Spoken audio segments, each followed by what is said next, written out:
Good evening, everyone.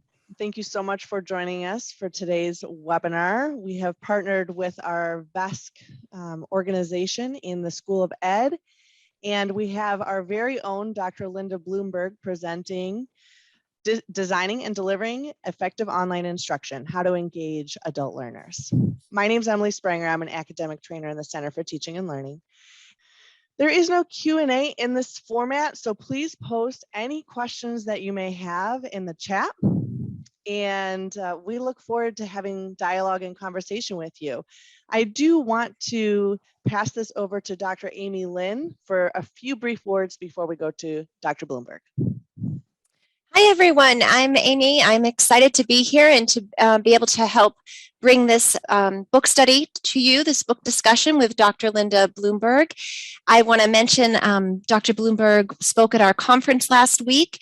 So if you're interested in hearing a little bit about the conference or hearing Dr. Bloomberg speak, you can locate that link on our website. That will be posted very shortly in the next couple of days, actually.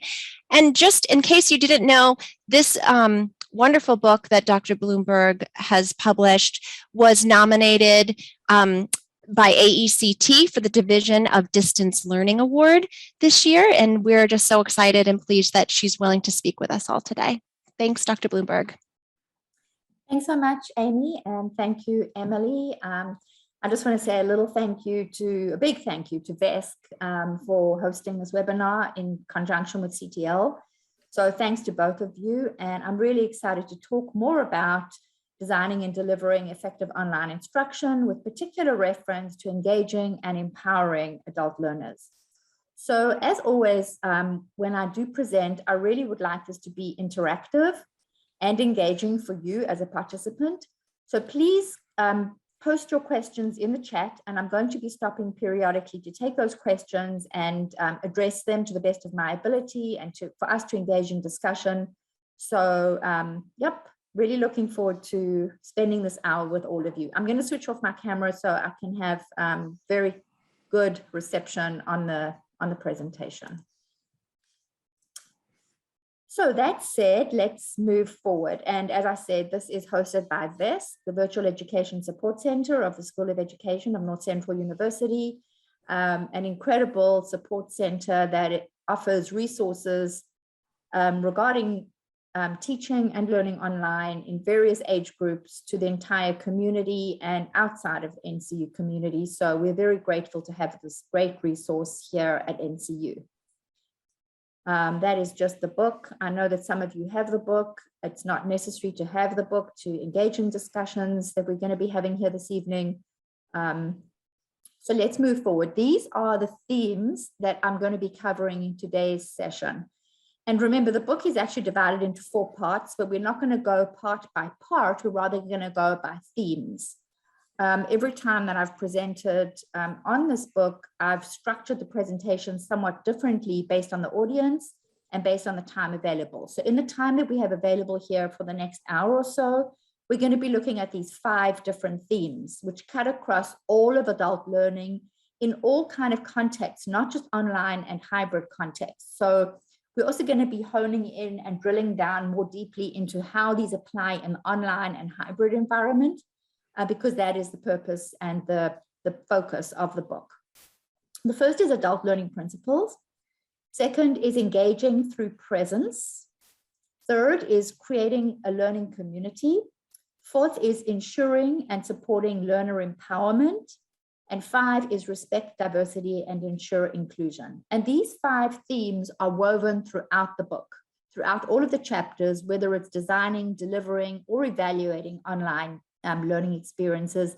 These 5 themes really cut across and drill down into the main ideas presented in the book. So we're going to be looking at each of these individually, and we're going to start with adult learning principles. I'm not sure that everybody on the call is familiar with adult learning or adult learning theory, and so I'm going to explain it in some detail. And for those of you who do know about it, I'm hoping that you will add to the discussion when we open this up for that further discussion. So one of the big questions is, how do adults learn? We know that adults learn somewhat differently to children, although there are some similarities. But there are some adult learning theories that are out there that focus specifically on how adults learn based on the stage of life that adults are at. And based on knowing how adults learn, and we're going to talk more about that in a moment, we can then, as educators, develop best practices to best serve our adult learners. And one of these practices is viewing the adult educator as a facilitator of learning, rather than somebody who stands up and lectures, as in sage on the stage. We have the concept of the adult educator as facilitator described in some books as the guide on the side. So as opposed to the sage on the stage where the educator is pouring knowledge into an empty vessel, the guide on the side is somebody who's working alongside their learners to support and guide them. And then one of the aspects that I write about in many different parts of this book is the idea of deep learning as opposed to surface learning. And I'm very much a proponent of deep learning, where a student or a learner, and I use those terms interchangeably, will walk away with really some new knowledge that they had not thought of or had before in order to make some changes either in their thinking or ultimately in their actions.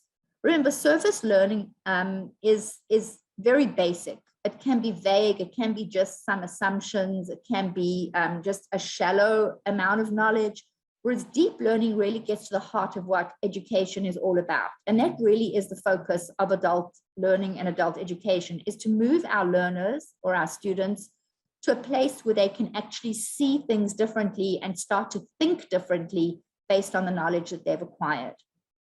So I'm going to go back to the first bullet point over here. How do adults learn? And we know from different adult learning theories that adults, because of the stage that they are in their lives, remember, they have many years of experience, and that word is key, experience. So adults learn best when they're able to draw on their own experience and apply it in new situations and use their experience in new ways, depending on what they're learning. So that is one very, very big difference that does distinguish children from adult learners, because children, being at an earlier stage of development, have acquired experience, of course, but maybe not to the extent that adults have. And so adults really, when they get to the learning context, they want to be able to use their experience. They want to be able to use what they've already learned about previously and apply it in new and different ways. So that is really one of the key characteristics of adult learners. Another characteristic of adult learners is that they want to take charge of their own learning. Adults really do intrinsically want to be self-directed. Now, that doesn't mean that they don't want support from their teachers or instructors and that they don't want guidance. Yes, they do, but they also want to be in charge and feel autonomous about their learning. And so if we can offer them that, if we can offer adults that feeling of autonomy, which can really empower them to take charge and ownership of their learning, then they will really learn effectively, and we will get to that deep learning as opposed to a more surface learning. Remember, if adults are able to draw on their experiences and be self-directed, they're also much more likely to be motivated to learn more and to apply their learning. So all of these different concepts will play into how adults learn best. And then the best practices would feed into that in terms of, if we know as educators how adults learn and how they learn best under what conditions, then we can tailor our teaching accordingly and meet our learners where they are. And that's another really important concept, is meeting our learners where they are so that we can really address their needs and interests. Adults are not going to learn something for the sake of it. Children often have to do that because they're in a classroom environment, K through 12, where they have to pass certain tests or standardized examinations. And so children often do have to learn what's required at that point, or whatever grade they are. But adults usually come to learning on their own free will. They want to learn more. They're there as a volunteer learner. They're there on their own accord. And so they want to learn about what is important and meaningful to them. And that's where our best practices can also kick in terms of providing our learners with the most meaningful learning experience that they are writing and learning about, and creating assignments on areas that really mean something to them. And we know when we work with adults, whether it's in a graduate course, an undergraduate course, a dissertation course, adults really want to be able to choose their content and to choose the way that they will present their content. And that's why if we can offer them multiple different ways of presenting and of actually engaging with the materials and what kind of materials they will engage with. In other words, allowing them also to choose their own materials based on their own experiences so that they can really identify with the materials. That's going to go a long way to supporting and motivating them toward completion. So I'm just going to go to the next slide, and that is a couple of excerpts from the book that I'm just going to read out, even though we have it here. I'm just going to read it out because sometimes when we read it and we hear it, it has a double impact. So these are two different theories of adult learning that I've put up here, and there are some others as well, but these are the two most widely known ones and the most recently developed ones in terms of online learning theory in combination with adult learning. The one is Andragogy, which was developed by Malcolm Knowles actually in the 1980s, but which still has great applicability today. It builds upon the theory of constructivism that suggests that learning is an active process whereby adult learners typically construct meaning based on their own experiences. Adults have a self-concept of being responsible for their own decisions and of being able to direct their own learning. Adults seek guidance and consideration as equal partners in the learning process. They do not want to be told what to do, and they want to choose options based on their individual needs. So that is taken directly out of my book and really is sort of like just a summary of what I discussed in the previous slide. The other theory that I am very familiar with and I've studied at some length in my own doctoral program is transformative learning theory, which is based on the following. Perspective transformation involves an empowered sense of self, a more critical understanding of how assumptions and experiences shape and influence one's beliefs and knowledge, and more functional strategies and resources for moving forward. Learning is about making meaning of our experiences, transforming what we know, which in turn influences the way we think and behave. I'm going to stop there for a moment because that's quite a lot to take in. And that's a very different take on adult learning as opposed to andragogy. So andragogy really is based on Malcolm Knowles' principles of adult learning, which are being self-directed, using experience, being able to direct the learning content, etc. Perspective transformation, which is the key component of transformative learning, is based on the idea that deep learning is really about changing our perspectives. It's about changing our thinking based on what we're learning. So it's a much deeper approach to learning, which really has the potential to change one's attitudes, outlook, mindset, and ultimately lead to changes in action and behavior. So I'm going to stop there for a moment because that is we've just covered the first theme that runs throughout this book, which is the principles of adult learning. And I just want to stop there for a moment just to see if there are any questions, comments, suggestions. Please feel free. So Emily, if you can just tell me, has anything popped up? Yes, I saw a question which I wanted to answer right away, but I'm going to let you do this. Robert asked, would I be correct in assuming that some of these principles would also apply to in-person teaching? Sorry, I've just got to make this. I'm so sorry, I didn't hear you completely. Oh, no worries. Can you just repeat that? I'm so sorry. Oh my gosh, Dr. Bloomberg, not a problem. The question in the chat is, would I be correct in assuming that some of the principles that you speak about for this presentation in your book would also apply to in-person teaching? Absolutely. As I said, these different theories and these principles of adult learning were developed way before online learning became a major thrust in education. So yes, absolutely, these do apply. And a very important idea for us to consider is how do these apply differently, or if not, in the online hybrid environment? And that's a really interesting discussion and deserves further exploration.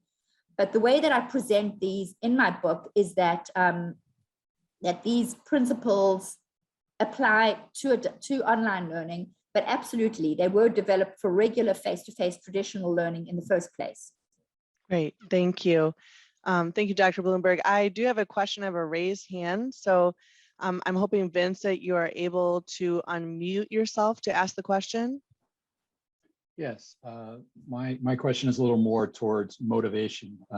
Once that learner is in the environment and know that they want to learn something, that seems to make sense. But how do we get them into that stage, into that phase of wanting to be motivated to learn? That's a great question, and I'd really like to open that up to our participants. Does anybody have an idea around that? How do we get them into that space to motivate them to really want to learn? Is that how you've put it, Vincent? Just so that I'm correct.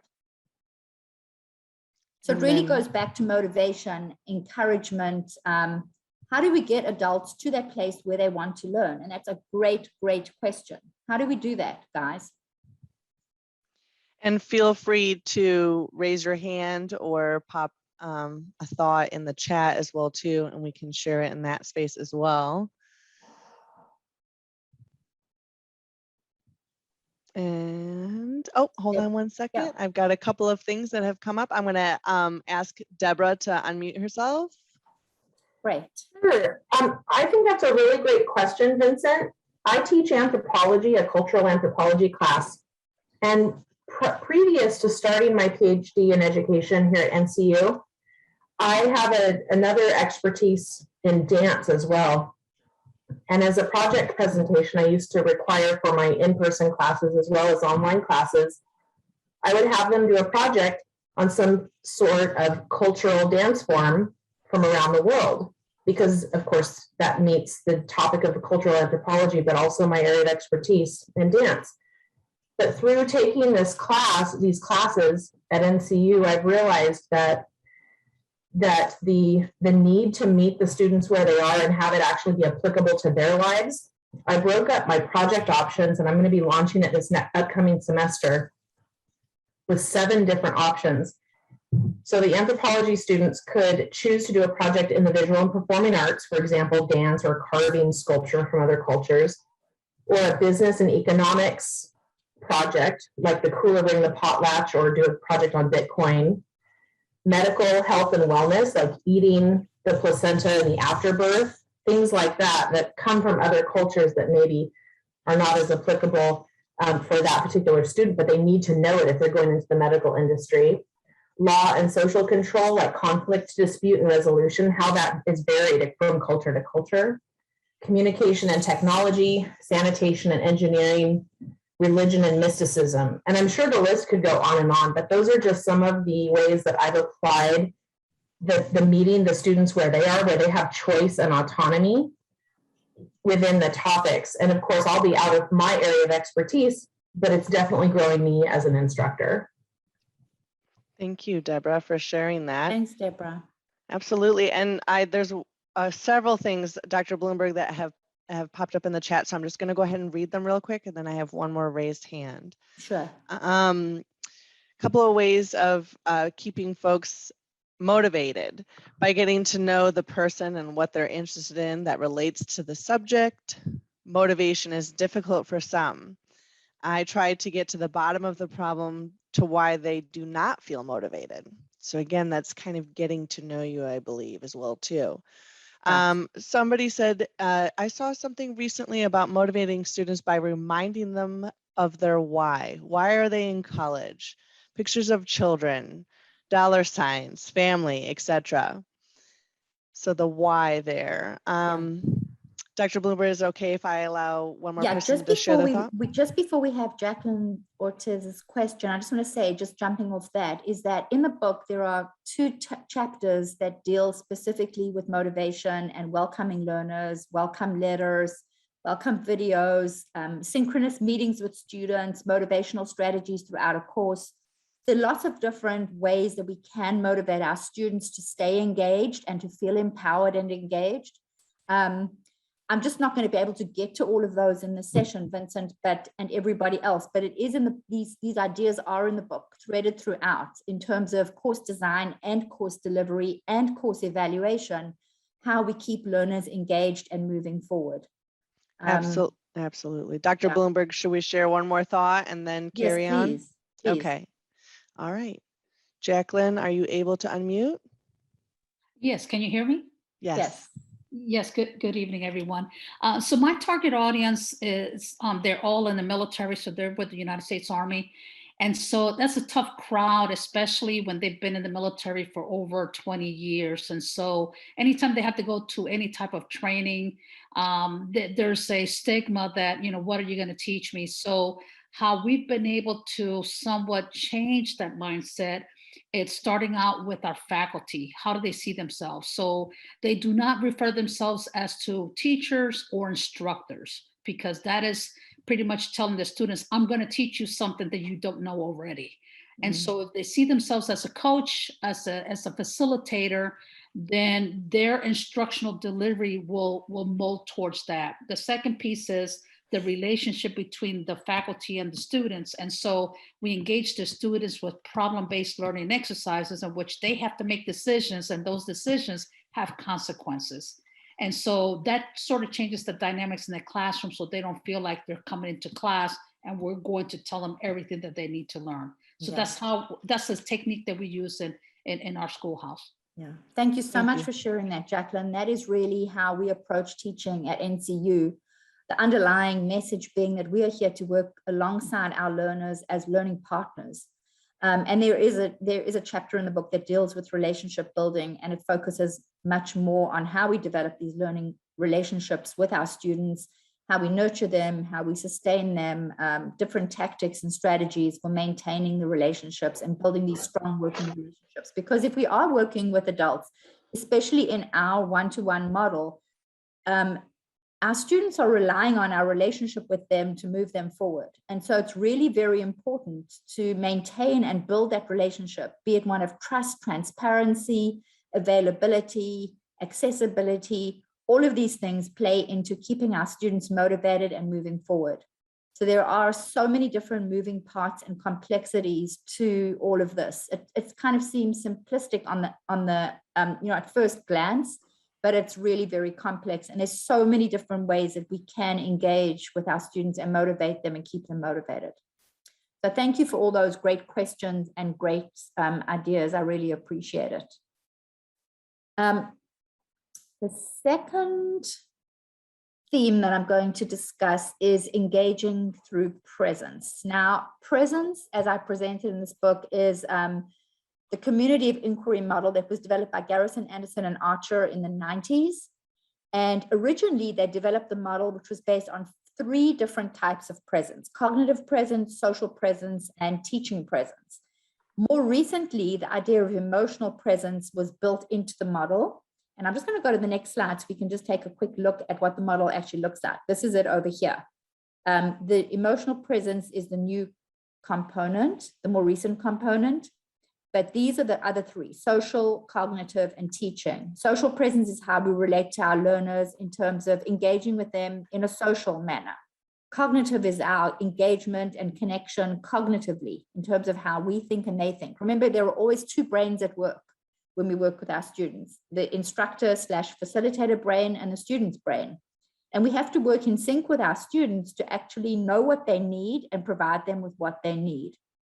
And teaching presence kind of encompasses all of these, because teaching presence is the way we show up as instructors, as facilitators. And that's something that we really have to give a lot of thought to when we go into the teaching profession as educators. How do we want to come across to our learners? How do we want to show up? And that, again, is something that is very much built into our approach and our mindset. Remember, students and instructors can have a closed or fixed mindset or an open and growth mindset. And so if we as instructors have a growth mindset ingrained in our outlook, we'll be much more open to helping guide our learners, to letting them know that mistakes are a natural part of learning and that we can learn from mistakes and that these are actually teachable moments. And we can also work more closely with our learners as learning partners to help guide them towards success. So I'm just going to go back a step again. That was the community of inquiry model. And again, we can discuss it at length, and it is discussed in quite a lot of detail in the book. I want to talk a little bit also about these two. Building working relationships, I think I touched on already in the last discussion, even though I had included it in this slide. So I'm not going to go over that too much. We spoke about the relationships, the importance of building the strong working relationships with our learners, which is critical right from the very beginning. And there are so many different strategies that we can employ to actually instill and nurture these relationships. Like any relationships, they do need nurturing. It's not like you can just think that it's going to be there and you can walk away and leave it. As with any relationship, whether it's a platonic relationship or a relationship at work, in your workplace, a relationship always needs tending to and nurturing so that it sustains itself and can actually evolve and move toward greater growth and greater expansion. I just want to talk a moment for this about this middle bullet over here, which is learner engagement and instructor engagement. And the way that I write about this in the book is that these are really two sides of the same coin. If our learners are engaged and we are engaged as instructors, that is the ultimate outcome. But we have to be engaged for our learners to be engaged.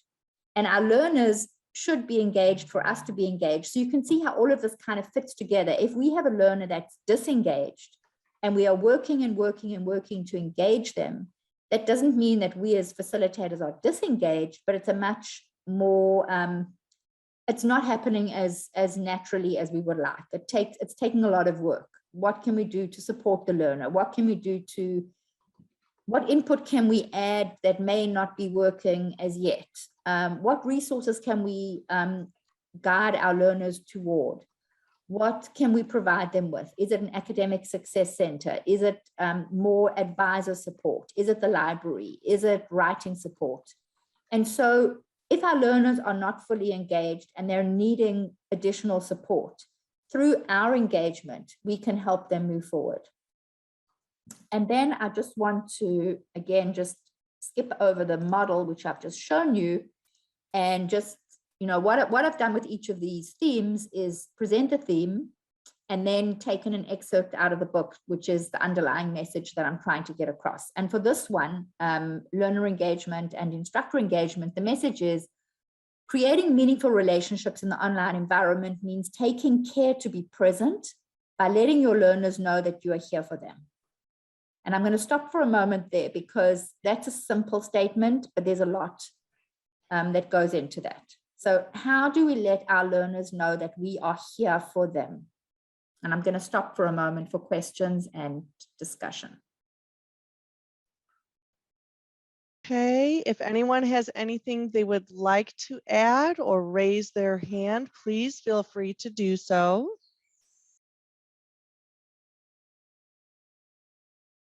What are some things that you may have done in teaching that's been like a learning moment for you where you've realized that's really, what I've done is really let my learner know that I'm here for them.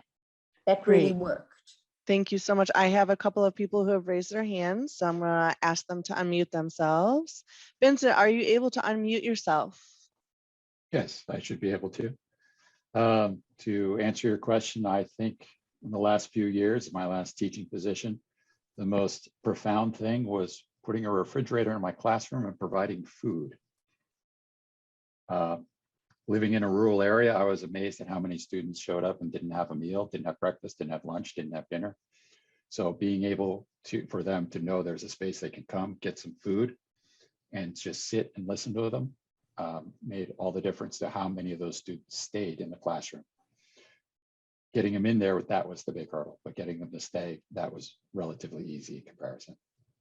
So you determined what your students needed to be able to be successful and stay motivated. And that's wonderful. Yeah, taking care of those primary needs first, and then they're able to get into the learning environment. And can I ask what grades they were? This is college level for technical education. Okay. Thank you for sharing, Vincent. Yeah, thank you. Let me see. Dale, are you able to unmute yourself? Yeah, I am. I just wanted to piggyback on the military aspect. At the previous university I was at, they used to give me pretty much all of the military people because I'm ex-Air Force enlisted and an ex-Army captain. don't ask me why both.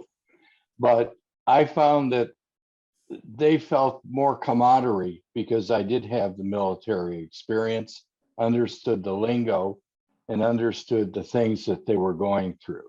And quite a few of my students were actually doing DoD studies as well. So I think that's helpful in being present and, you know, helping your students understand, know where they're coming from, the situations that they have, like TDY assignments, et cetera. Thanks for sharing that, Dale. Someone has a comment in the chat, and then I'm gonna ask someone else to speak if we have time permits, Dr. Bloomberg. Sure.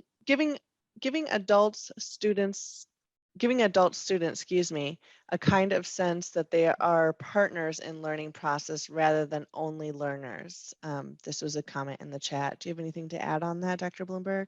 No, but I very much incorporate that in the book, that the learner and the instructor / facilitator are partners, and that it's really very much a partnership throughout that learning process, whether it's in a classroom or even one-to-one, because each individual has different needs. Each individual is relating to the instructor differently and wants different, wants to have a different touch point throughout that learning process. So it very much is a partnership. And that's really one of the concepts of the adult learner and the instructor as facilitator. Thank you, Dr. Bloomberg. And then I'd like to ask Jacqueline if she's able to unmute herself. Yes, can you hear me? Yes. Yes. So, you know, because of COVID, being in working for the Army, there's a lot of the Army training that was suspended, but we decided to do it virtual, and we had zero experience. Okay, so my team was looking at me for solutions, and I was inventing it just like they were as we went by. But the one way that we were able to somewhat ease the concerns from those students is by having a student orientation prior to the course starting and asking them what was their course goals. The second piece was I asked them to attend the course from a designated quiet place. So they could not attend the course from an office. It had to be somewhere where there were no distractions. So that did help them to feel that, okay, this is not going to be a slide by slide type of interaction. It's going to require for them to really participate. So once we started doing that, then the word sort of got out, and it became relatively easy for us to get people to be engaged and have a relationship. Over. Thanks for sharing that, Jacqueline. And there's a comment just from an online learner perspective. They found that the quality and the speed of the feedback helps to feel that their professors support them and their presence beyond the physical distance. Yeah, absolutely. That is like a foregone conclusion. And we know that from research as well. We know that from experience and research teaching in the online environment here at NCU and other online contexts, that exactly that, the quality and timeliness of feedback is critical in maintaining students' motivation and interest. Because if we put ourselves in a student's shoes and we A, are not getting substantive feedback, or B, we're getting feedback so long after we've submitted it that it's just frustrating and not enabling us to use that feedback in upcoming assignments, we're probably just going to slack off and really kind of lose interest. It's just like it doesn't hold us and grip us as it does if we were getting that constant feedback, usually on the same day. So there's some sort of expectation that we know that we can expect us, our facilitator, our instructor to be there and be giving it on that day, and also the quality. But remember, the quality of feedback doesn't only apply to written feedback. In the online environment, there are so many different synchronous opportunities like screencast and video, audio feedback. So that multimodal engagement is also very important. And I write about that a lot in the book as well. I'm not going to be able to go into great detail on that this evening, but getting feedback from different modalities so that we can really stay engaged and interested is critical as well. And forgive me, Dr. Bloomberg, I don't know how much more time we have for slides, but there's one comment I have to share just because I Please. think it's so great, this story that Vera shared, showing interest in their lives outside of school, not jumping into business right away, but taking the time to show that you care about their lives, their family. Some of the examples Vera gives is taking the time to look at pictures of their baby and their dog, or, goes Yeah. on, goes a long way in building trust.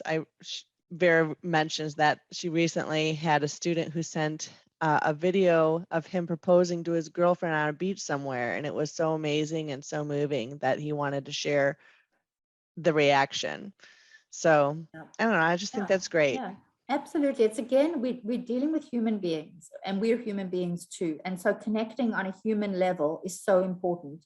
And that's where the initial synchronous meeting comes in. That's really a key opportunity to get to know your learners better and to hear what their needs are and where they live and what their past experience has been with learning. A little bit about their career aspirations, if they want to share about their families. It really establishes the connection so much deeper than if we just go into it without all of that knowledge, because that's what builds the relationship. That's what builds a shared understanding.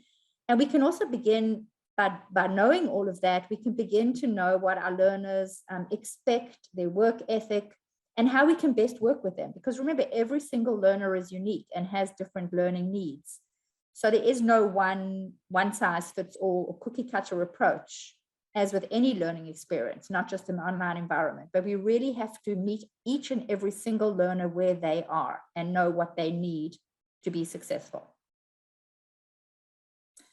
I'm going to go on to I think it's the third theme, which is creating a learning community. And this one to me is one of my favorite themes in the entire book and in all of my work, because especially in the online environment, we know that isolation and a sense of belonging are critical, because learners and instructors are removed from each other unless there is some on-ground traditional component. But even if there isn't, it's usually a minor component in online and hybrid courses. So learners and instructors may meet at a particular point in time, even maybe more than once. But for the most part, they're learning on an everyday level, apart from each other, and very often apart from their learning community, apart from their peers. So building a learning community is critical. And I think at NCU, we've done such a fantastic job of building community, A, through the commons, and B, through the many other opportunities, including like this, where we offer our learners times to get together, to attend webinars, to attend sessions, to attend conferences together, etc. And all of that goes a long way to building motivation and persistence. So to Vincent's point again, in terms of motivation and persistence, it's that ongoing feeding into our learners' needs and interests in terms of staying engaged, staying connected. And we also know from adult learning theory that humans learn better in collaboration with each other. We're going to learn better through discussion, through dialogue, through communication. And so that ongoing communication and the collaborative learning opportunities are critical to help learners develop new insights, new awareness. It's so much more interesting if our learners know what others are thinking about a topic, rather than just staying inside their head and deciding what they think about a particular topic or idea. Learning about what others think, hearing about different ideas, different perspectives, that's what broadens our mind, broadens our understanding, and really creates that deep learning that can come about as a result. And then, as I said earlier, using multimodal tools to engage our learners, those being synchronous and asynchronous tools. Remember, the synchronous are the real-time communication like Zoom or screencast, and asynchronous can be discussion boards, different groups that people can come in and post ideas.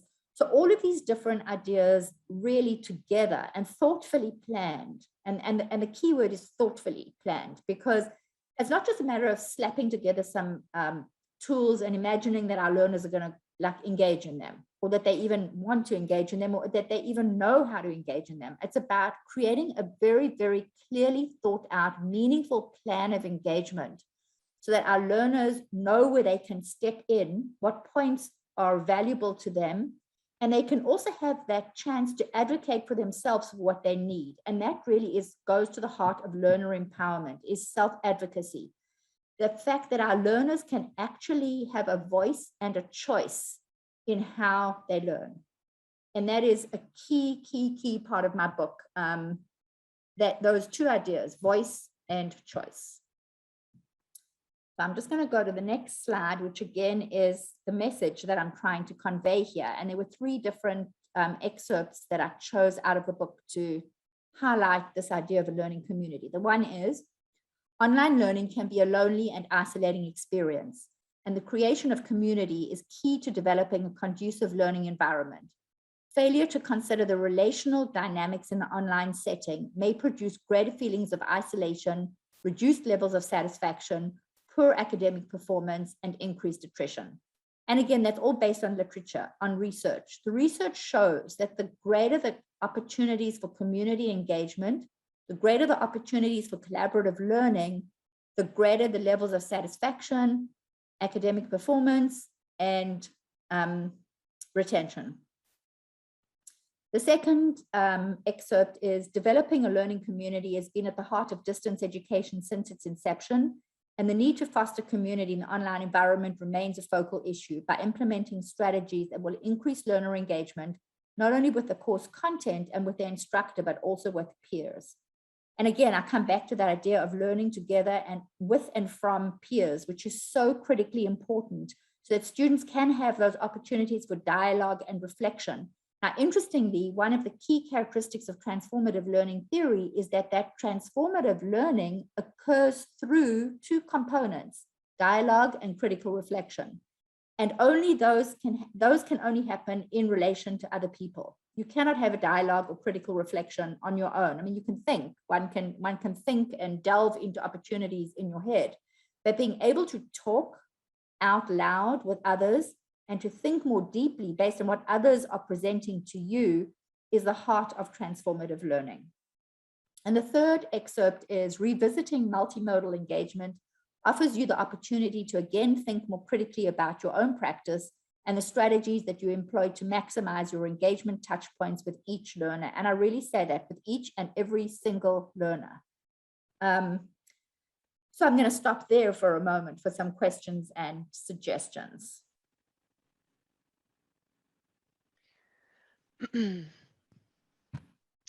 Okay, great. Vasiki, are you able to unmute yourself? Thank you very much for giving me the opportunity to talk in this place tonight. Thank you, because actually I am in the Eastern Coast. The only question I have is about transformative or learning experience, and if you can elaborate more on the process because sometimes you build things in your head, and now at the time to share with others, you lack words. So would you mind elaborating on that process, a learning process, how you can be comfortable of building ideas internally and then be able to give back to other people or to your student audience? Thank you very much for the opportunity. Thanks, Vasiki. I'm going to give like a brief answer to that, and then I'd love some of our participants also to weigh in, because that's a really great question. I think that encouraging the idea of learning together and how important it is to learn with and from each other is key to our learners wanting to engage in community to begin with. So learners may not always realize that there are other students who are studying in the same courses, and that other students are perhaps struggling with the material like them, and also that other students are bringing very important perspectives that they can learn from. So I think making it clear that we are here to support our learners through a community, and that we encourage learners to connect is important. But remember, if we do that, we have to actually, if we say that, we have to actually do it. We have to make opportunities available for our learners to connect. So it's all very well to say, you know, that's important, but if they don't have a forum to connect, where are they going to do that? Now, learners through social media very often will connect on their own. They'll connect with each other on LinkedIn, on Facebook, Instagram, and whatever. But I think if we can do that in a structured way at our own institutions, and we've done that in an incredibly effective way here at NCU through our social media platform called The Commons, we then have a really important basis to begin with. So for example, for those people on the call who are not at NCU, at North Central University, and who are not familiar with the Commons includes many different forums and groups. And in particular, we have community of practice groups where students in different areas of study can connect with each other and with their instructors. So these have become increasingly valuable places for learners to connect, to discuss the course material, to ask questions, to receive resources, to help and support each other. And we've seen an enormous amount of activity in these groups. And we know that it's proving to be extremely valuable to students and to faculty. So I'm going to stop there for a moment and just take some other ideas, because I know that you're probably thinking of a lot of different valuable things, and I'd love to know about them. Let me see here. I'm going to mention this from the chat. Kathleen mentions, I have found that encouraging virtual collaborative peer groups where students discuss a topic of mutual interest works well in the online learning environment. Absolutely. And yeah. Visiki has his hand raised again, so I'm going to ask him to unmute. Yep, great. Thank you very much. This is very interesting part, because actually I have the vision of the two sides. Actually, I was, before I became affiliated to NCU, I was first teacher at college level, researcher, and I come back again in a student role. Students struggle sometimes because of the language. We struggle to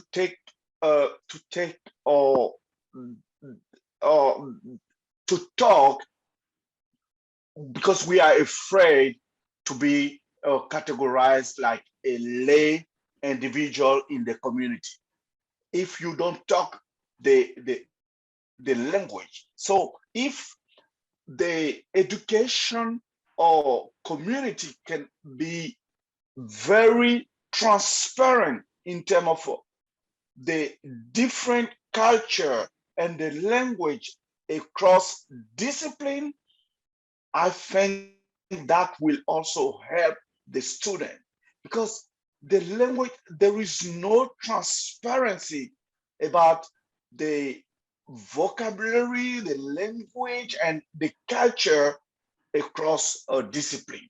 That's something that is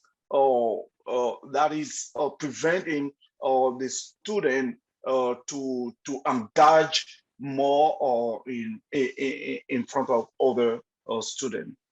Thank you very much for letting me share. Thank you so much for sharing that, Vasiki. And you raised some very important points. And culturally responsive teaching, understanding how culture and other factors, how students identify plays into their learning, being sensitive and aware that we're meeting all students where they are at, no matter what their abilities, and especially those students that are struggling.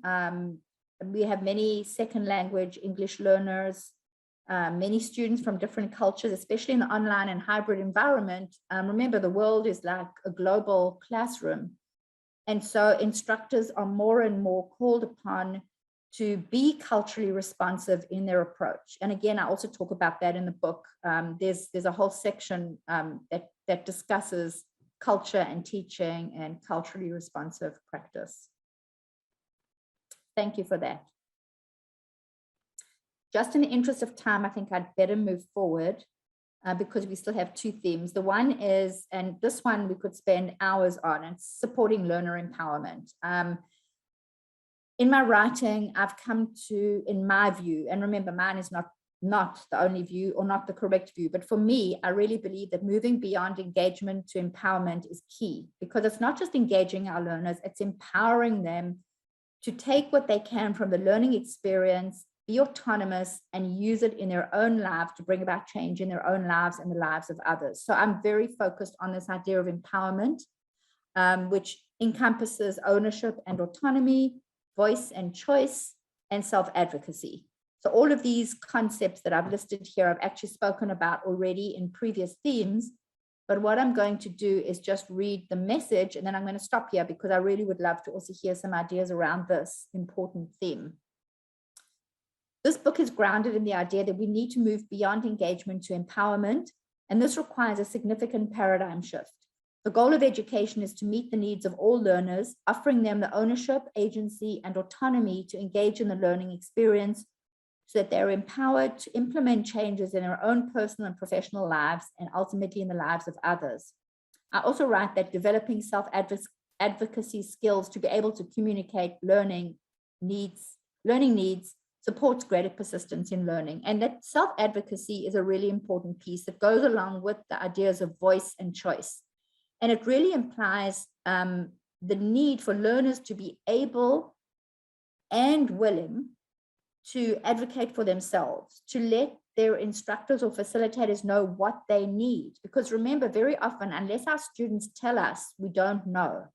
So self-advocacy, for learners to feel safe enough to actually put out there what they need to be successful, is extremely important. And that will only happen if we have an environment of trust and safety and honesty and transparency.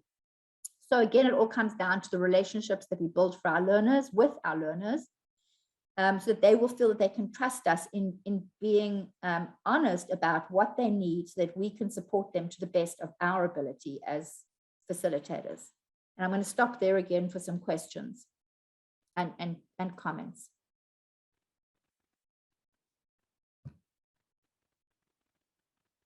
Emily, are there any? So sorry, I was muted. I apologize. Yes, we do have one. Cheryl? Yes, Cheryl, Yeah. please. Hello, how are you? Hi, Cheryl. Hello. So I think one of the things that you're talking about is the instructor needs to be approachable in order for a student to feel safe to communicate what their needs are. And that's a difference that I have found in my experience. Even being an educator in a nursing environment, I find that more people will go to a certain person because they're more approachable than others, even if the other person is the one they should be going to.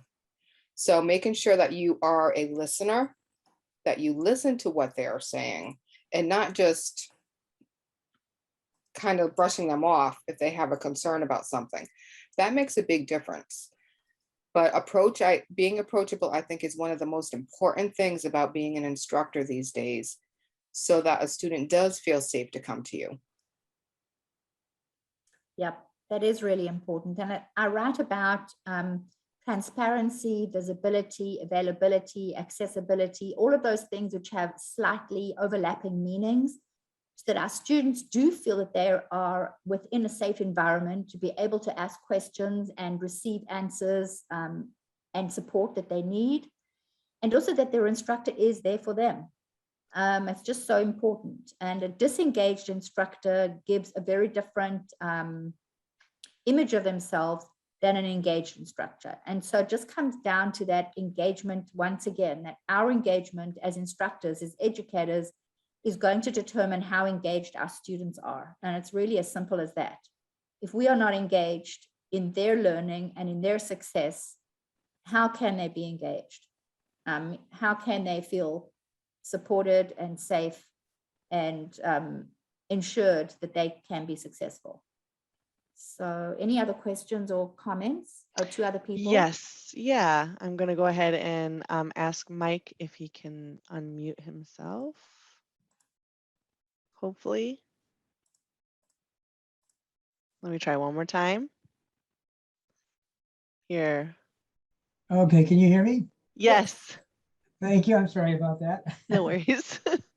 My wife and I are both educators. My wife works with early childhood development, and I work mainly with adults.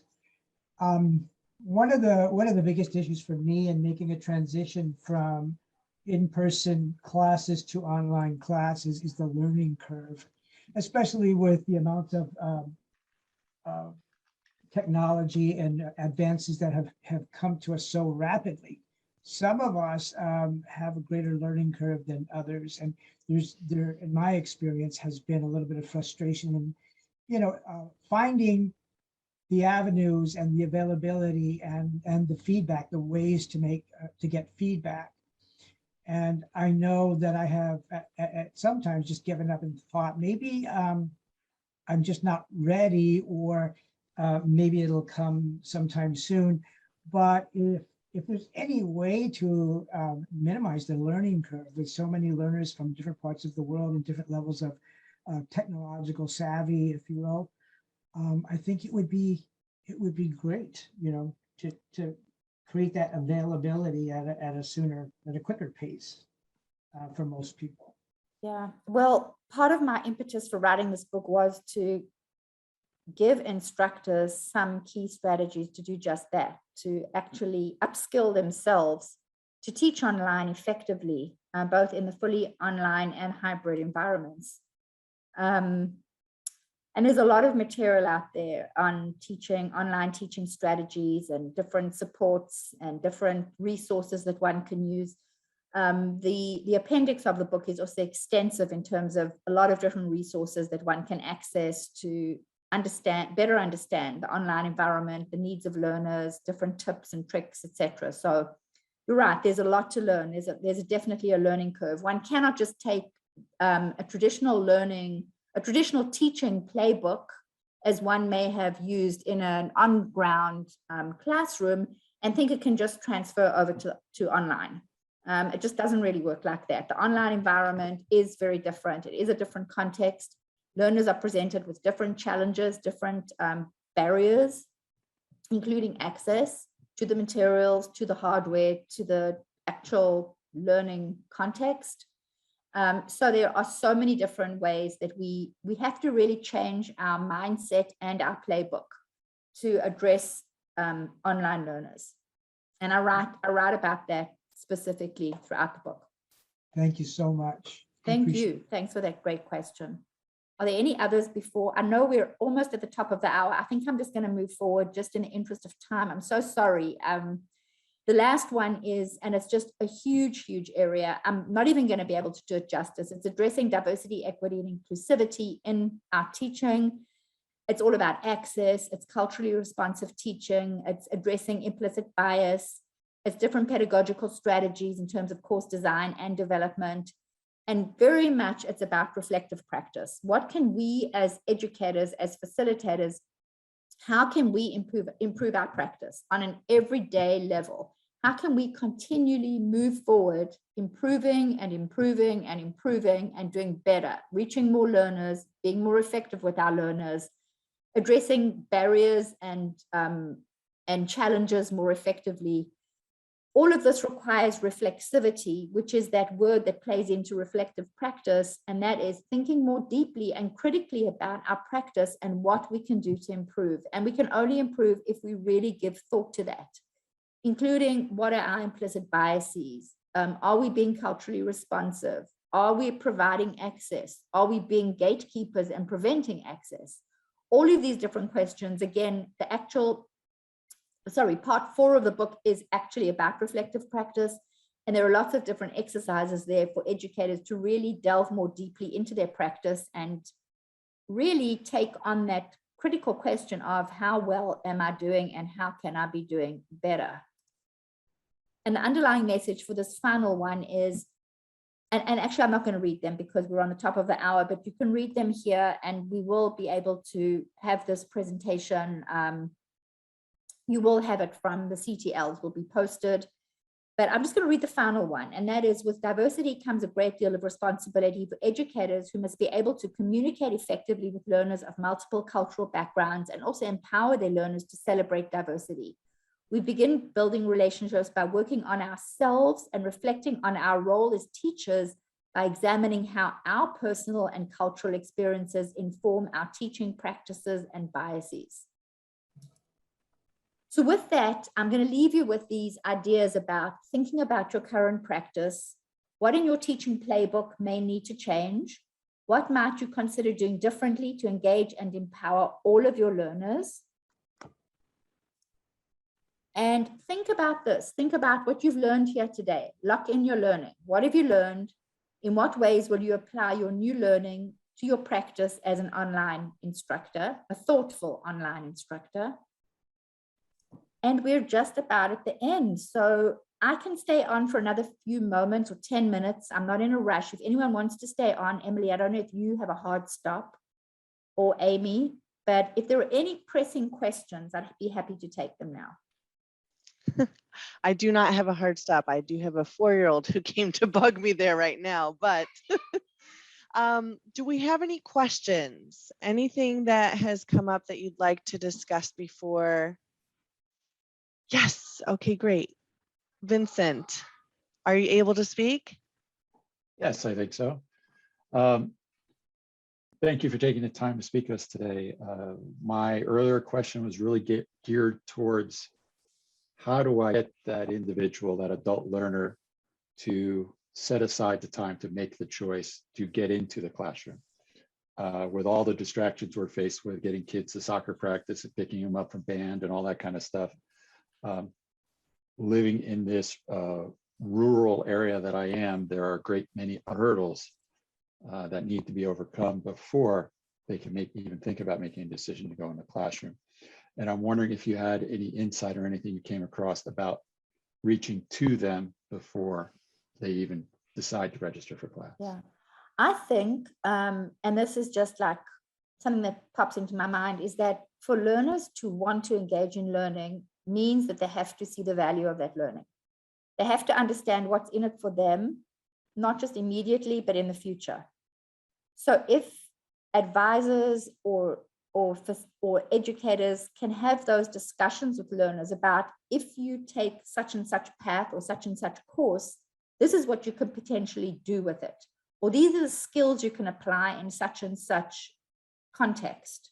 Remember, we're not only talking about courses, we're also talking about credentialing, badging, certificates, all these different ways of the new future of learning.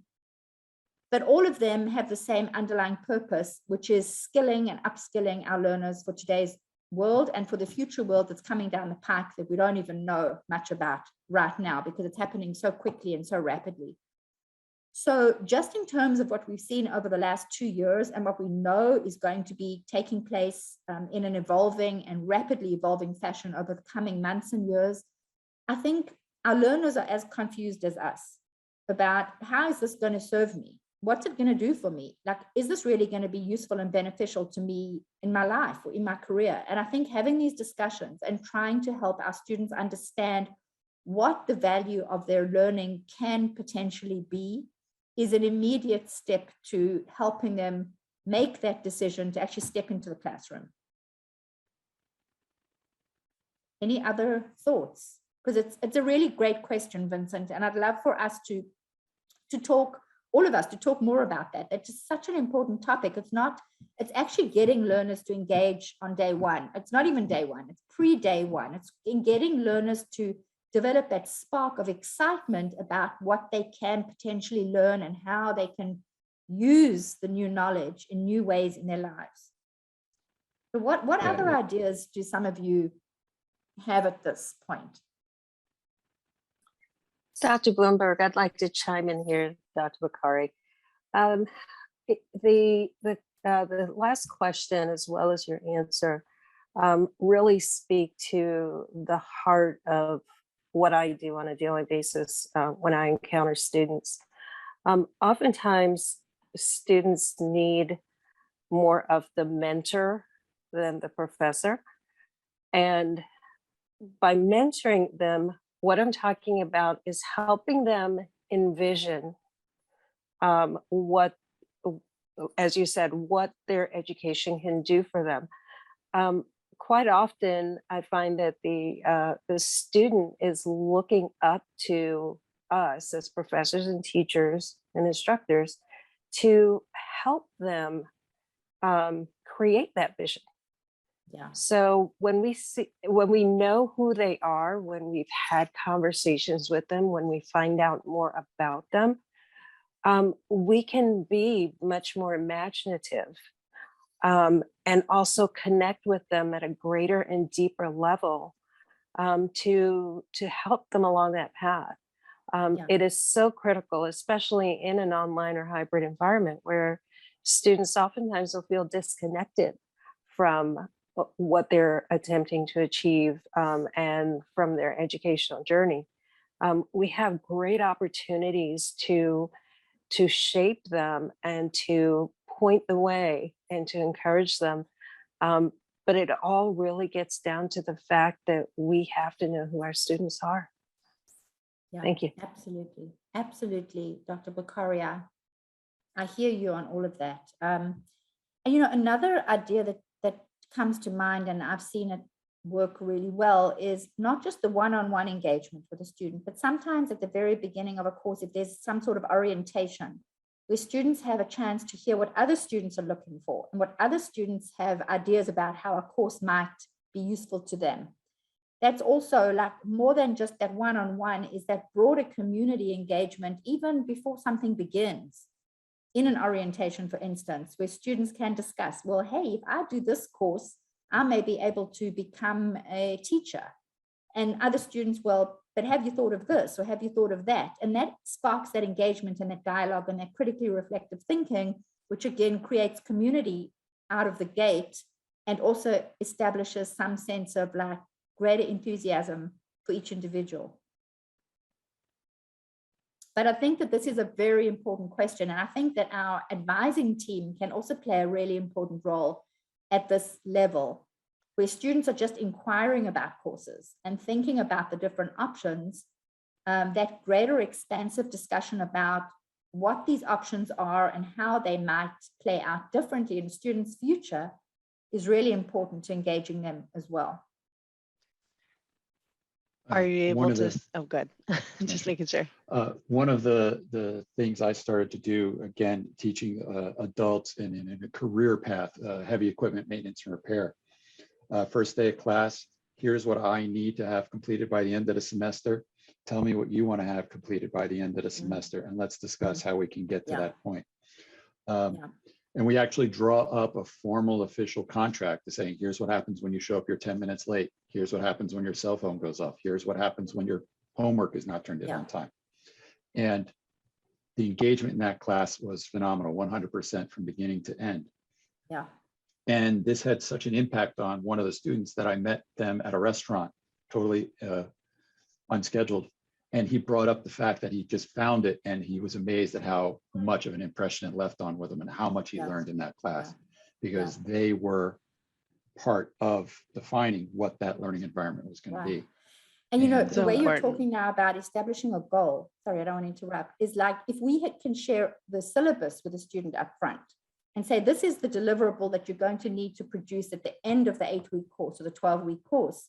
Students can also have a better expectation and understanding of what they need to do. So we take away that fear factor and we say we're going to be working throughout the course so that by the end of the course, you're able to produce this assignment, this project, this speech, or whatever the deliverable is, so that students are not left in the dark. So I think transparency along the way and right up front is critical. Absolutely. And that's also building that relationship as well, too. So thank you so much for sharing that experience. Absolutely. I know we have gone past the hour for today, but I do want to thank you, Dr. Bloomberg. Thank you so much for coming and sharing your knowledge on this topic. We appreciate you. And thanks to all of our attendees for such an engaging conversation and sharing your knowledge and expertise in the field as well, too. I'd like to thank Dr. Amy Lynn as well. Thank you so much for providing this opportunity with VASC and partnering with us. We have really enjoyed the relationship. So without any other comments or questions, I just would like to wish everyone a wonderful evening.